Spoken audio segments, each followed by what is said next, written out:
සුබ දවසක් ඔයාලා හැම දෙනාටම. අද අපි බ්ලැක් පෝක් කරියක් හදමුද?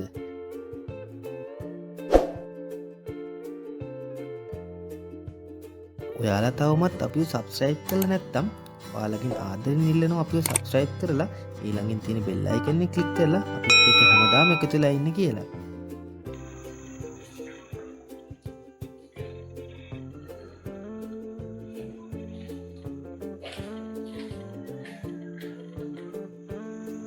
මුලින්ම කබලක් ලිපේ තියලා මිරිස් මේස හැන්දක් එකතු කරලා බැදගත්තා. ඒකටම 3-5 මේස හැන්දකුත් එකතු කරලා කළු පැහැ වෙනතුරු බැද ගන්න ඕනේ.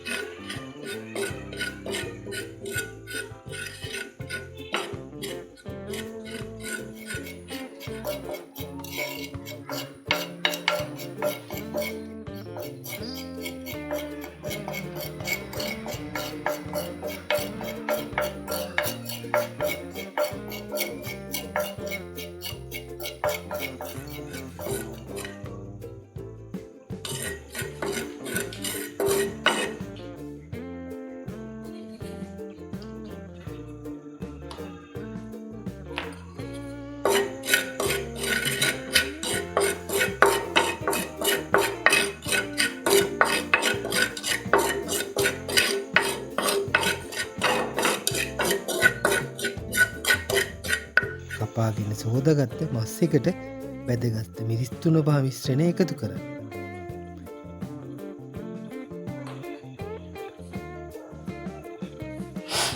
ඒකටම මිරිස් මේස හැඳි එකමාරක් 3-5 මේස හැඳි එකමාරක් මිරිස් තේ හැඳි එකමාරක් ලුණු තේ හැන්දක් කහ කුඩු තේ හැන්දක් එකතු කරලා හොඳින් කලවම් කරන්න.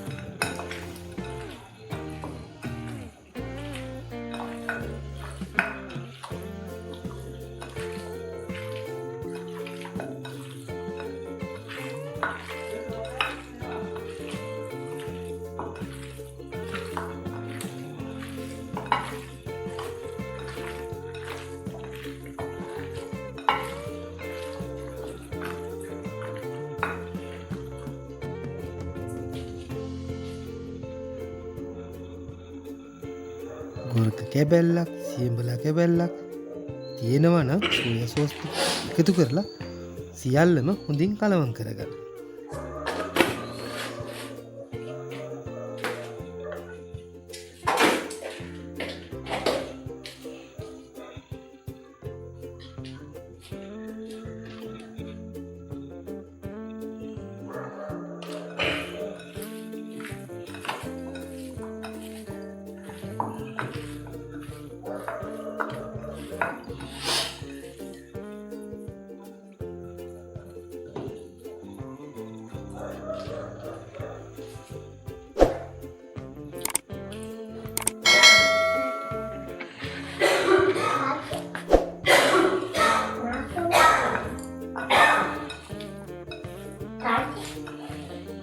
කලවම් කරගත්ත මස් ටික පැය භාගයක් පමණ කාලයක් වහලා තියන්න. වාජනයක් ලිපේ තියලා ඒකට තෙල් ටිකක් දාගන්න.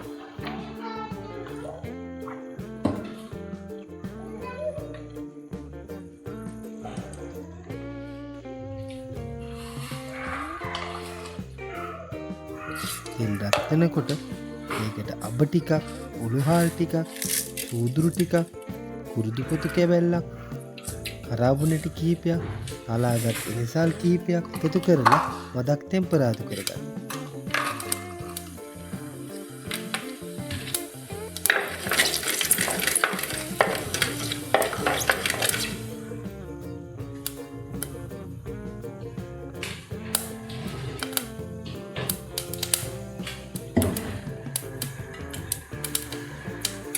ඒකටම හරිපිලි ටිකක්, අම්ප ටිකක්, පොඩිවට කපාගත් අමුස් කිහිපයක් එකතු කරලා මදක් කලවම් කරගන්න.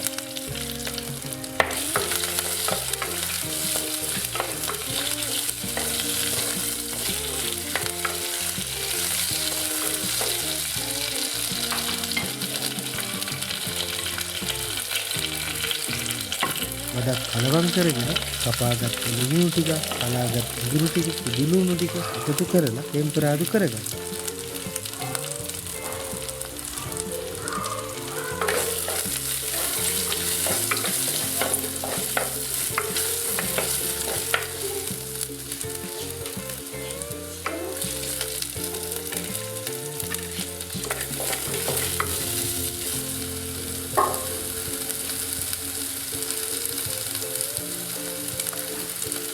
මේ ටෙම්පරාදුවට මස් ටික එකතු කරලා හොඳින් කලවම් කරගෙන විනාඩි 5ක් පමණ ඉසගන්න.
සෙනතිල් ගතියනේ අතුරුවන්නේ වඩාත් හිත ගතියනවා ඔයාලට පේනවනේ.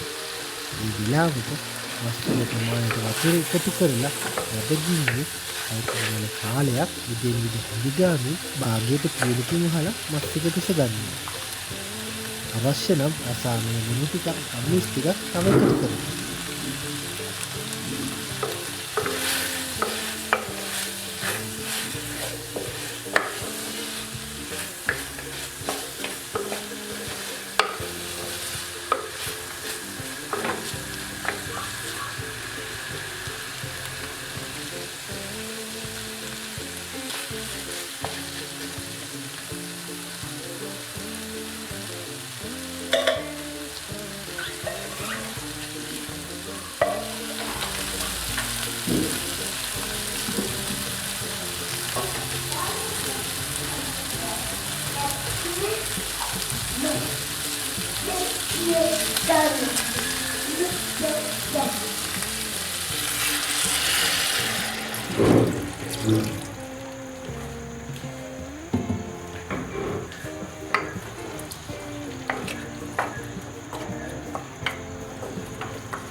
ටිකකට පස්සේ පේනවා නේද වතුර ගැටි අඩු වෙලා ග්‍රේවි එකත් එක්ක ලස්සනට කළු පාට මස් එක තියෙනවා.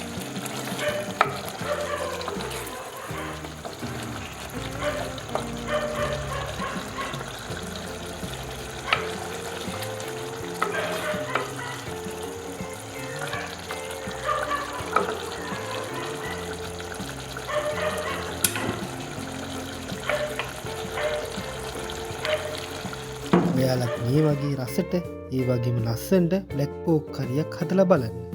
රස කොහොමද කියලා අපටත් කියන්න අමතක කරන්න එපා. තවමත් ඔයාලා අපිව සබ්ස්ක්‍රයිබ් කරේ නැත්නම් සබ්ස්ක්‍රයිබ් කරලා අපේ Facebook පිටුවටත් එකතු වෙන්න කියලා ඔයාලට ආදරයෙන් මතක් කරනවා. නැවතත් තවත් රසවත් කෑමකින් හමු වෙනතුරු ඔයාලා හැමදෙනාටම රසබර සතියක්.